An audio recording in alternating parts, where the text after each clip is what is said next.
So here you go. We'll start with simple present tense. When you are referring to a habitual action that you always or never do. When you are referring to unchanging truths. When you are making general statements or facts. So in these cases, we have to use simple present tense. This is also known as present indefinite. In this case, often we talk about habitual action. That means I go to school every day. That is my habit. Or if I am talking about the sun rises in the east, or Taj Mahal is in Agra. So these are unchanging truth. We cannot change this truth. And when we make general statement, we should make and we should use simple present tense. Few examples are here.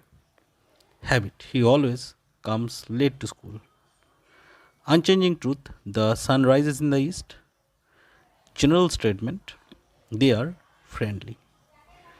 So in these three speeches, what we can see that in case of regular habit we use present tense, simple present and unchanging truth basically. Next we have simple past tense.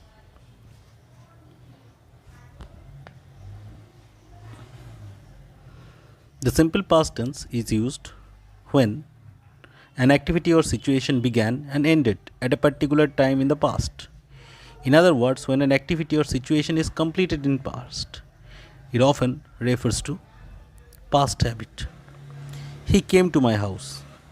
That means the action was done in past. Keep it in mind, the time is not specifically mentioned here. Completed action in the past. He was late to class yesterday. Completed action in the past again. We arrived 3 weeks ago. Past habit. She always wrote a letter to her mother on Sunday nights. So these are the things related to simple past tense. Moving forward, we'll have the present perfect tense. Keep in mind the term perfect, or also it is called present definite tense.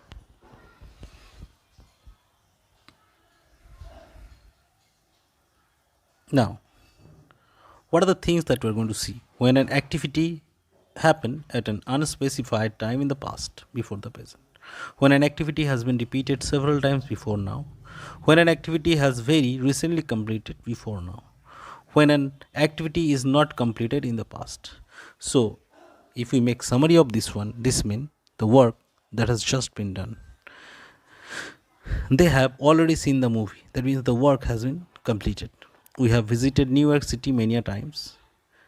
I have just eaten. I have studied Spanish many years. So, in simplified way, we can say the work that has just been done. He has gone home. That means the work is just done, not in the past, but in the present, just before it is done. Now, moving forward, we'll have present continuous tense. Keep it in the term in mind, continuous. That means something is continuing. The work is not over yet. So, we'll have few of those options here, but before going to the option, this one you always remember the work is in progress. It is not over yet, it is going on. When an activity is in progress now, when an activity began before now and continues into future without stopping, when an activity is temporary, when activity is developing and changing. So we'll take the first one only and we'll talk that the activity is going on or is in progress or it started until now it is going on. Keep it in mind, it does not keep any time in it. If we use time in present continuous, it will get converted into present perfect continuous. So be careful and don't use time here. I am explaining something to the class right now. He is taking 16 credits this semester. She is understanding English more and more because she moved into the dorm. Now, in all this case, the work is in progress.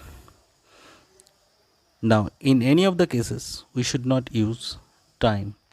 As soon as you are going to use time, the statement will get converted into present perfect continuous tense.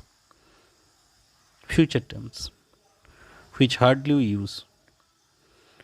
Since what is future, that will be past after few days. to indicate that an activity or even will that take place at the right time in the future. When I am retired, I am going to travel. Next week, he will work on punctuation. He is going to get his car fixed tomorrow. Our plane departs at noon next Friday. First one you look at I am retired. Continuous. Then it is going to be I am. So this is recent past, that future. Further, we have past perfect. This is not used a lot. It can often be used interchangeably with a simple past. So when you use one past perfect, immediately in the sentence we need to use one simple past. Just like he had visited her many times before she died. Dies did simple past, whether had visited past perfect. So in past perfect tense, what we are going to have? One simple past and one past perfect tense.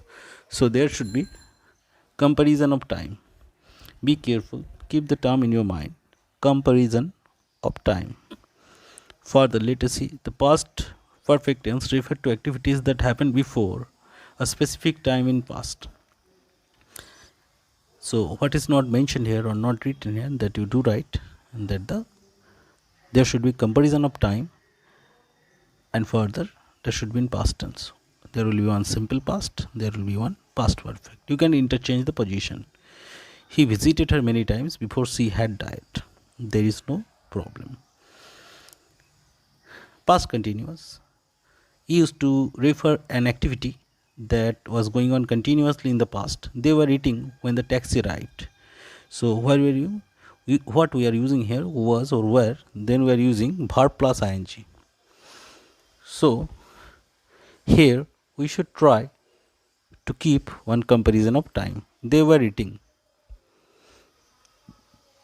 If you write that one only, then the sentence is entirely incomplete. They were eating when the taxi arrived. So it will be a better option to add a comparison here in case of past as well as future continuous tense. Past perfect continuous. This is just like past continuous, but there should be the mentioning of time. I had been thinking about her. When? Before she called. So always in case of past perfect, future perfect continuous, past perfect continuous or present perfect continuous, mention time. Mentioning of time will give it a proper shape. He has been playing for 2 hours. Perfect continuous. We cannot write he is playing for 2 hours. That's wrong. Present perfect continuous. This tense is used to describe action that had been continuously in progress before now. This action are not completed, and you should write in your copy, children, that there should be mentioning of time. I have been waiting for here for the last 2 hours. If the time is not mentioned, it is going to be continuous tense. Present continuous. Since the timing is mentioned, so what we have? Perfect continuous. Same is the case for future perfect. Here the future perfect expresses the idea that an activity that will offer before some time. This is rarely used in English. We will have finished dinner before the game start.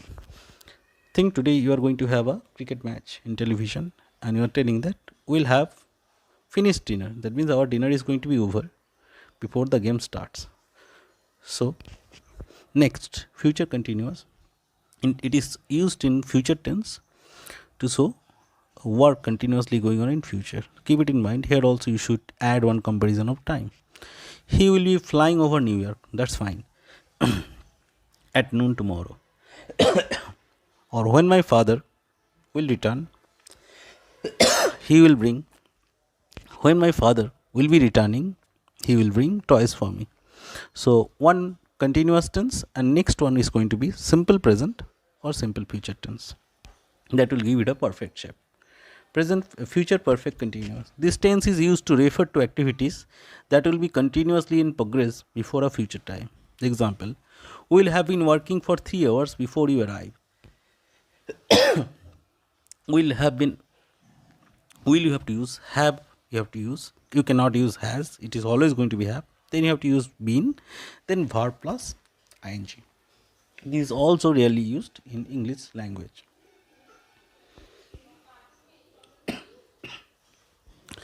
Now, go through these things. Finding doubts, do let me know. This is very easy. One chart will be sent along with this one. Thank you very much.